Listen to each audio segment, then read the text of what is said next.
Elle m'a demandé avec une feinte indifférence. « Tu sors ?» Mais non, ma vieille, ou plutôt ma chérie. Il se passe simplement que ce matin, j'étais sensible à une odeur de renfermé, de fièvre, de sueur, qui émanait de ma peau. J'ai pris un bain et le soleil me suivait jusque dans la baignoire. Je me suis rasé de près. J'ai mis mon complet bleu marine, un faux col, une cravate, des manchettes et des souliers. Au moment de me chausser, j'ai hésité, mais j'ai vraiment éprouvé le besoin d'avoir aux pieds autre chose que la mollesse veule des pantoufles. Voilà, c'est tout. Morin s'y est trompé, lui aussi. Tu sors ? Et, à l'entendre, on aurait pu croire que c'était moi le malade. Je ne sors pas, non. Pour le moment, Billaud dort d'un profond sommeil. On ne peut pas affirmer qu'il soit sauvé, puisque les complications les plus graves surviennent le plus souvent vers le 10e jour. Du moins, le sérum a-t-il agi. Du coup, on me regarde presque de travers. Il y a du soleil qui vous tombe du ciel et qui entre partout. La fenêtre balcon du salon est grande ouverte. Je vois, sur le trottoir d'en face, un marchand de vin en tablier bleu qui asperge d'eau son bout de terrasse, à cause de la poussière. Les bruits de la rue m'arrivent tout crus. Et, moi qui n'ai pas quitté depuis plusieurs jours la chambre close, aux rideaux tirés, j'ai la même sensation que quand on vient de se faire déboucher les oreilles. Par contraste avec ma tenue, Jeanne porte une blouse grise qu'elle a achetée avant-hier pour faire le ménage. Un morceau de toile grise est noué autour de ses cheveux, et tout à l'heure, dans la cuisine, je l'ai entrevue avec des gants de caoutchouc. Elle va, elle vient, ouvre et ferme des portes, déclenche des courants d'air, apporte et remporte des balais, des pelles et des seaux. On a sonné. C'est elle qui va ouvrir, puisque nous n'avons toujours pas de bonne. J'aperçois dans la pénombre bleutée de l'antichambre l'employé de la blanchisserie qui vient chaque semaine chercher le linge sale. Ma femme et lui se penchent sur un gros tas et comptent les pièces. Une autre sonnerie retentit, celle du téléphone. Je prends le récepteur. « Allô ? Allô ? Je suis bien chez le docteur Malampin. Je pourrais parler à madame Malampin, s'il vous plaît. » C'est ma mère. Je reconnais sa voix, bien qu'elle soit déformée par le micro. Je dis « C'est Édouard qui est à l'appareil. » Et c'est un peu comme si je troublais l'ordre établi. Dans l'antichambre, ma femme lève la tête. Ma mère, à l'autre bout du fil, ne trouve plus ses mots. Jeanne n'est pas là. Elle est occupée. Il ne se passe rien d'extraordinaire, je le sais. Il ne se passe rien du tout. Ma femme, à qui le ménage prend beaucoup de temps, a décidé de ne plus aller chaque jour rue Championnet pour voir Jean. Il a donc été entendu que ma mère téléphonerait le matin vers 11 heures. Et, comme Jeanne aime les règles précises, ma mère doit prendre un taxi avec le gamin et se faire conduire aux Champs-Élysées, téléphoner chez nous et enfin promener notre fils au bois pendant 1 heure ou 2. Pourquoi au bois ? Parce que l'air de Montmartre ne vaut rien.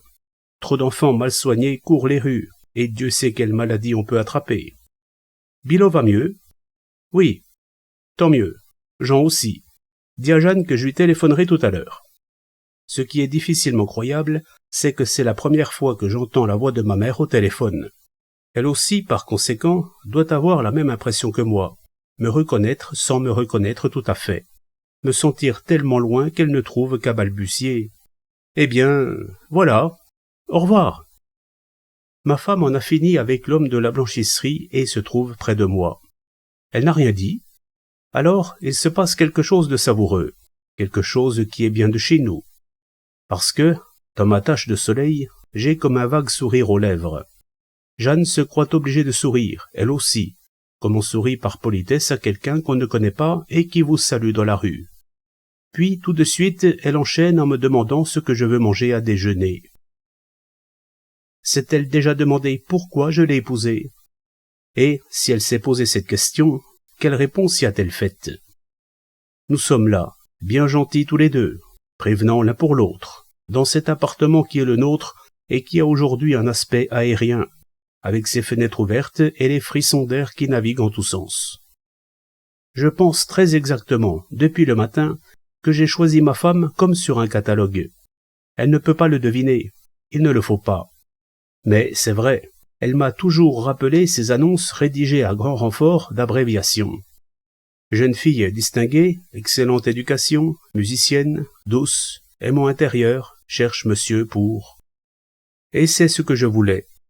Ce n'est pas en l'air que j'ai parlé de catalogue. Quand j'ai envisagé de me marier, j'ai pensé à ces catalogues qui montrent sur la couverture des jeunes femmes douces et aigres, vêtues de ces tricots ou de ces robes qu'on fait soi-même d'après des patrons en papier de soie. J'ai évoqué ces rubriques attendrissantes. Le courrier de Babette, les conseils de tante Monique. C'est donc en toute connaissance de cause, je pourrais dire cyniquement, que je suis allé au boulevard Beaumarchais, où les réceptions de mon maître Fillou ressemblaient à celles qu'on décrit dans les romans pour jeunes filles. Épouserait monsieur délicat, fonctionnaire ou profession libérale, aimant les enfants. Je le suis devenu.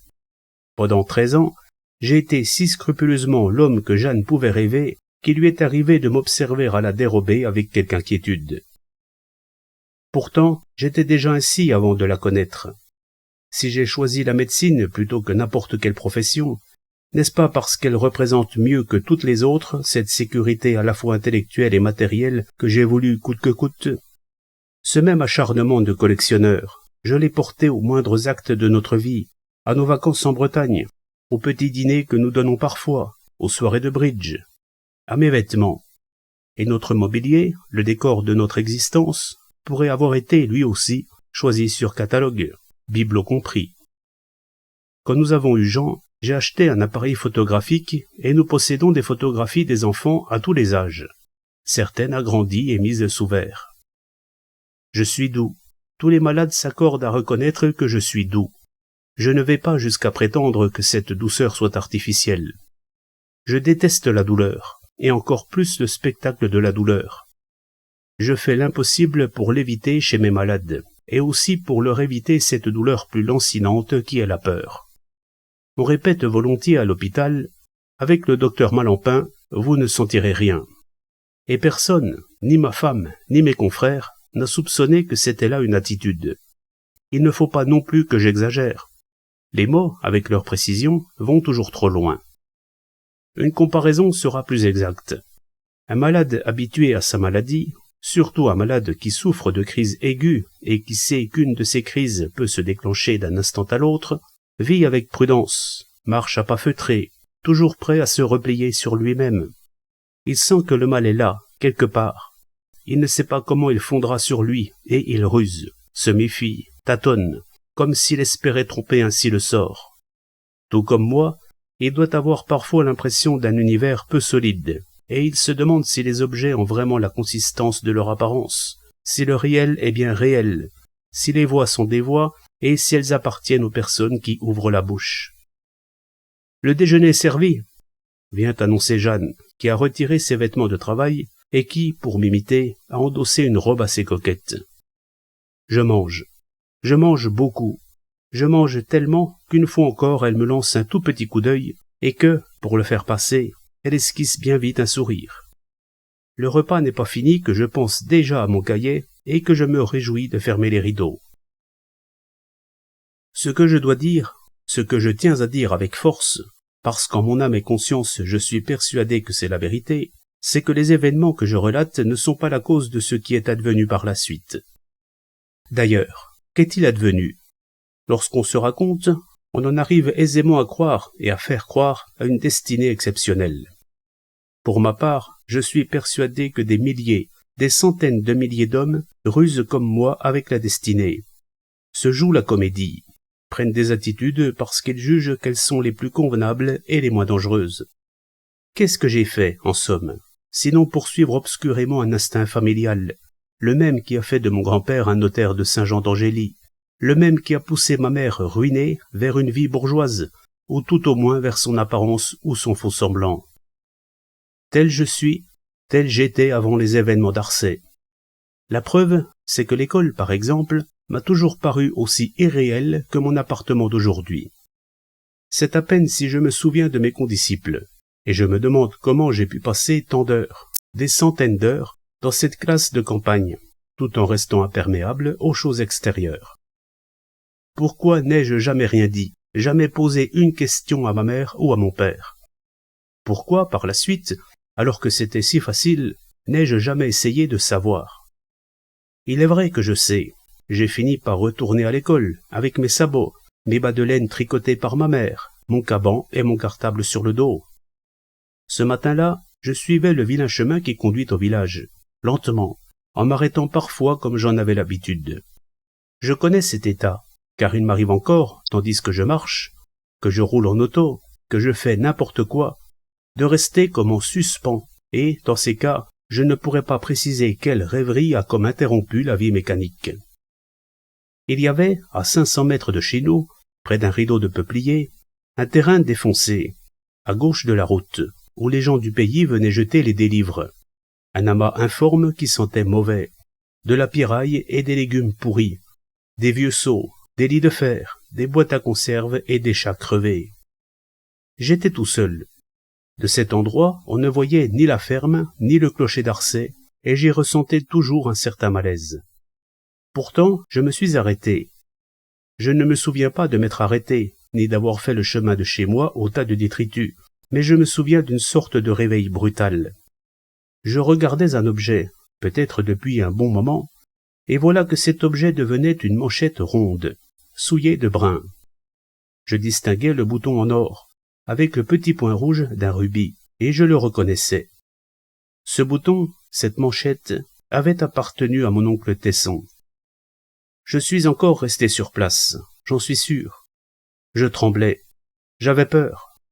Je restais, le regard fixé à ce linge blanc souillé de sombre. Puis je me suis mis à courir à toutes jambes.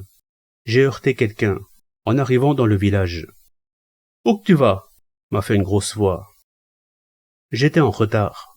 Dans la classe, on répétait une leçon à voix haute, et je suis entré dans ce bourdonnement comme dans une cathédrale.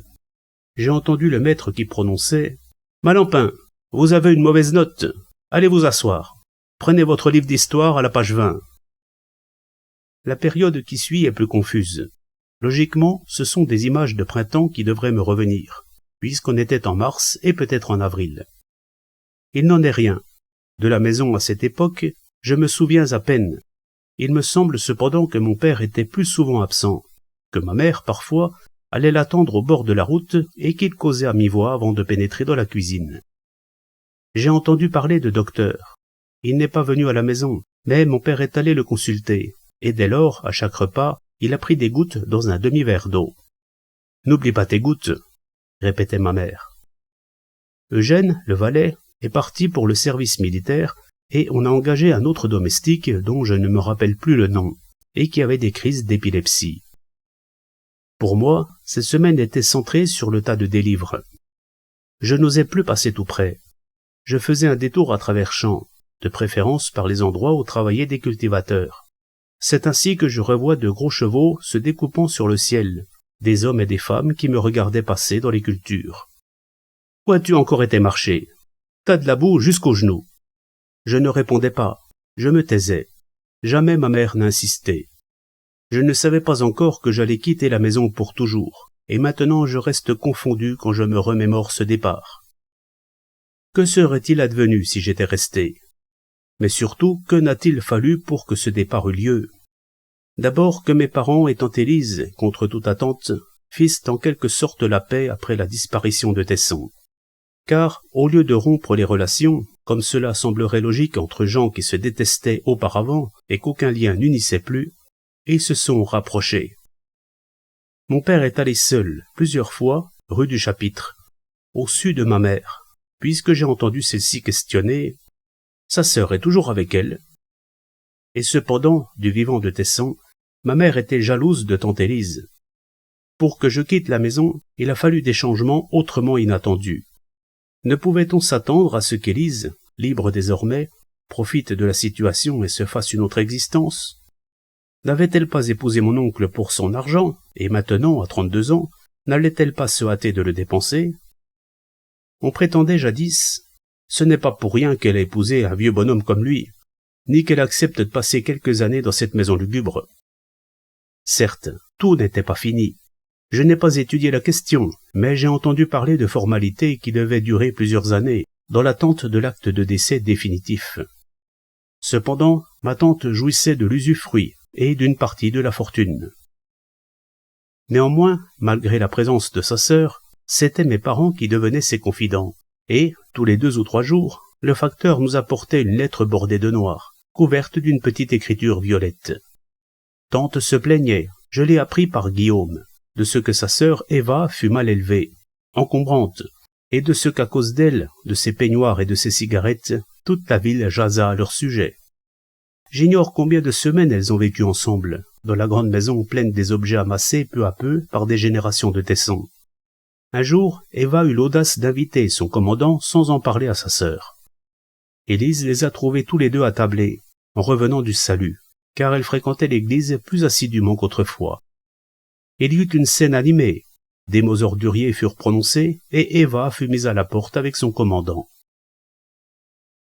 Est-ce que je sentais que je ne faisais presque plus partie de la maison, de la famille? Dans ma mémoire, je ne retrouve que grisaille, comme le souvenir des heures neutres passées dans une salle d'attente. On a beaucoup parlé d'argent. Peut-être cela arrivait-il aussi souvent jadis. C'est probable, étant donné la situation difficile de mes parents qui avaient entrepris au-dessus de leurs moyens. Mais maintenant je tendais l'oreille. Le mot argent avait un sens nouveau, et je tressaillais à chaque fois. Un homme d'affaires de Niort est venu à plusieurs reprises en auto, et il traitait mon père et ma mère avec désinvolture, cependant que mes parents se répondaient en politesse. Avait-il besoin d'un nouveau prêt? Ma mère n'avait pas changé, elle n'a jamais changé. Jamais, chez nous, pas plus que chez elle rue Championnet, un repas n'a été servi en retard de 5 minutes. Elle s'occupait des vaches et de son ménage comme d'habitude, et tous les samedis à 4 heures, on faisait chauffer l'eau pour notre bain. Tous les dimanches matins, il y avait un poulet à rôtir dans le four. Mon père, lui, était plus neutre, plus terne. Il ne nous adressait plus la parole, à mon frère et à moi, et ne s'occupait plus du tout de nous.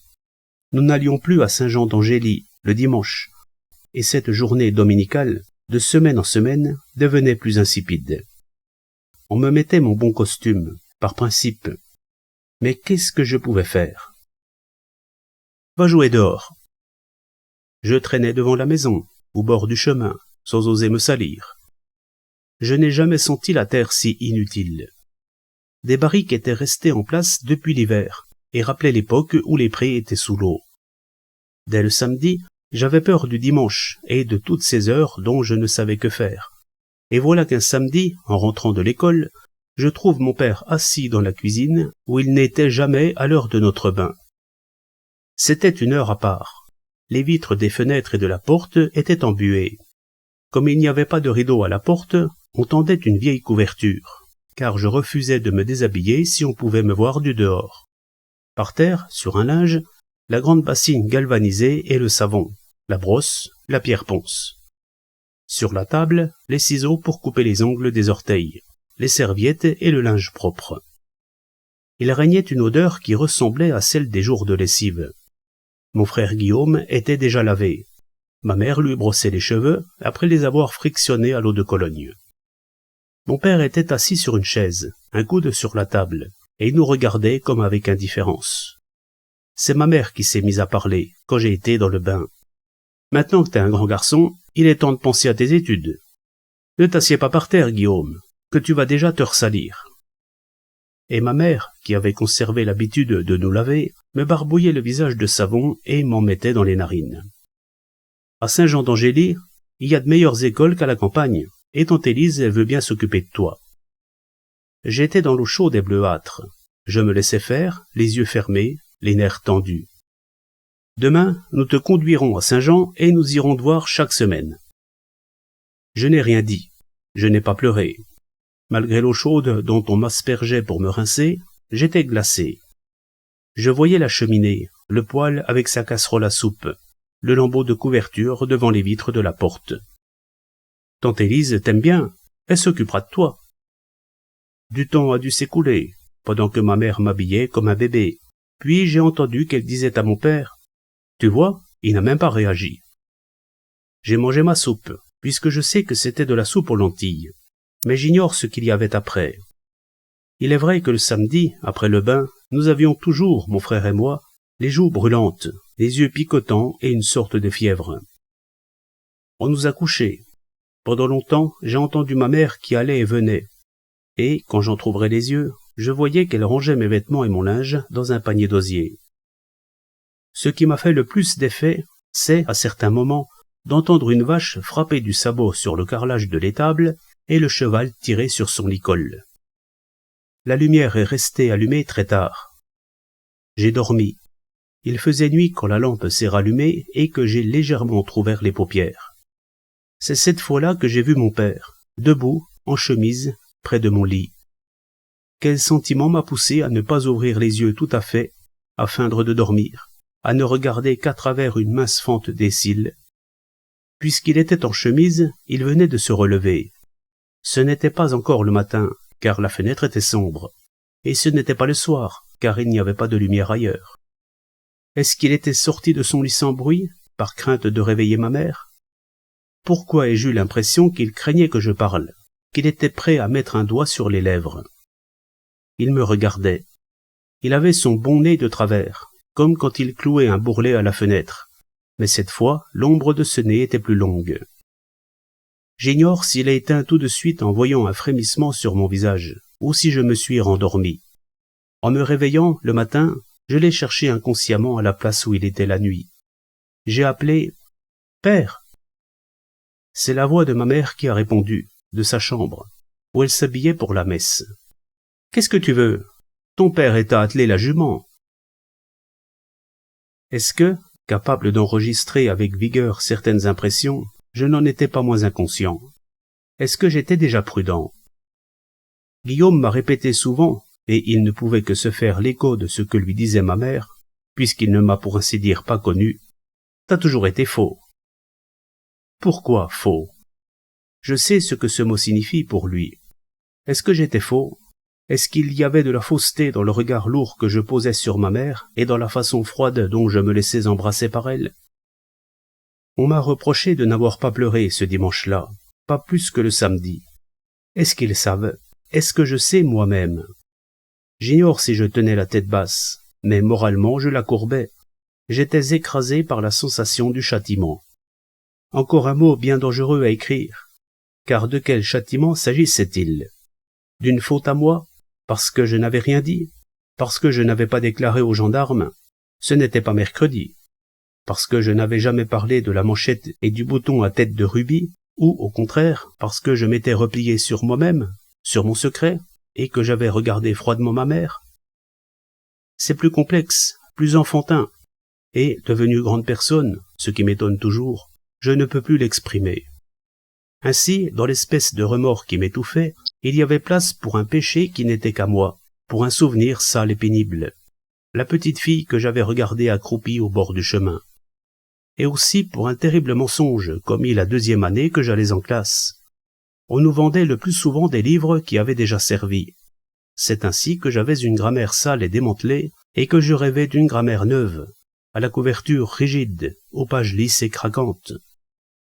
Un jour, j'ai dit, les tempes bourdonnantes, à l'instituteur, « Ma mère demande que vous me donniez une nouvelle grammaire. » Il me l'a remise. Cette grammaire trop belle, que je n'osais pas montrer chez moi, me faisait souffrir. J'appréhendais le moment où, à la fin du trimestre, on enverrait aux parents les comptes de fourniture. On prétend que les enfants dorment en dépit de tout, et cependant je fus plusieurs nuits sans dormir, avant de prendre une décision héroïque, celle d'aller trouver le maître pendant la récréation et de balbutier « Ma mère a dit que je vous rende la grammaire. » Il l'a reprise.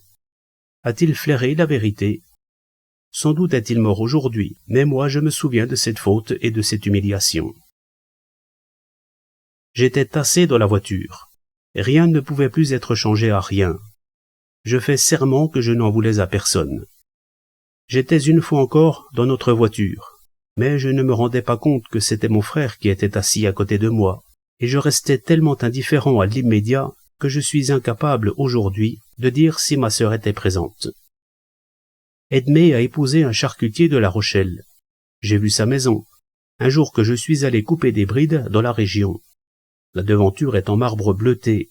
Mon beau-frère, que je n'ai pas vu, a fait construire une villa à 10 kilomètres de la ville, près de Châtelaillon. Il est mort aujourd'hui. Guillaume prétend qu'Edmé s'entend très bien avec son premier commis, qui a toujours été son amant. Ils sont prospères, Edmé est grasse et rose. elle a une fille qui suit les cours de la faculté des lettres de Bordeaux. Ils s'écrivent, ils se voient de temps en temps. Guillaume est au courant de tout cela. Les fils, entre eux, n'ont pas été coupés, et ils font pour ainsi dire encore partie d'un même corps. Ce matin, ma mère était déroutée parce que c'était moi qui répondais au téléphone, et elle ne savait que me dire. N'a-t-elle pas trouvé instinctivement « Je téléphonerai à Jeanne tout à l'heure » à Jeanne, qui n'a jamais vu Arcet et que j'ai choisi sur catalogue.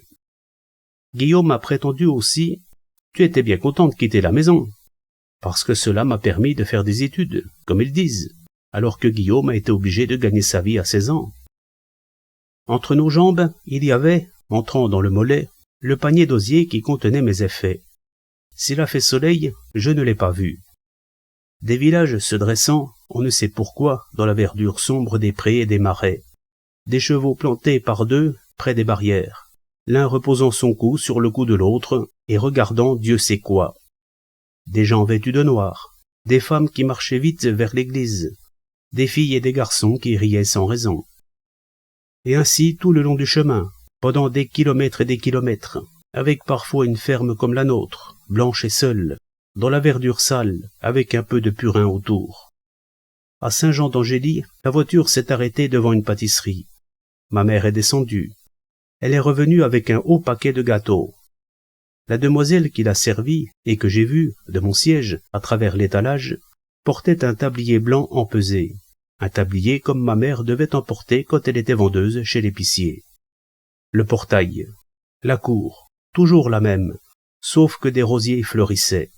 Mais leurs fleurs ne me laissent pas un autre souvenir que les pavés et que la terre noire des massifs, que le perron, que les 8 vitres de la porte surmontées d'une lanterne. « Entrez, disait ma tante, si vous saviez comme ça me fait plaisir. Je suis si seule. » Elle me tenait par les épaules, me faisait marcher devant elle, avec elle. Elle prenait déjà possession. Ma mère, tout miel, recommandait à mon frère « Essuie bien tes pieds ». Elle avait apporté, entre autres, un gâteau à la frangipane, car ma tante les aimait, et aucune des deux ne semblait se souvenir de la tarte aux pommes. Il n'y avait que mon père à ne savoir où se mettre. Dans cette maison-là, il n'y avait plus les mêmes proportions, la même solidité. Il semblait gauche, hésitait entre les différentes chaises et fauteuils.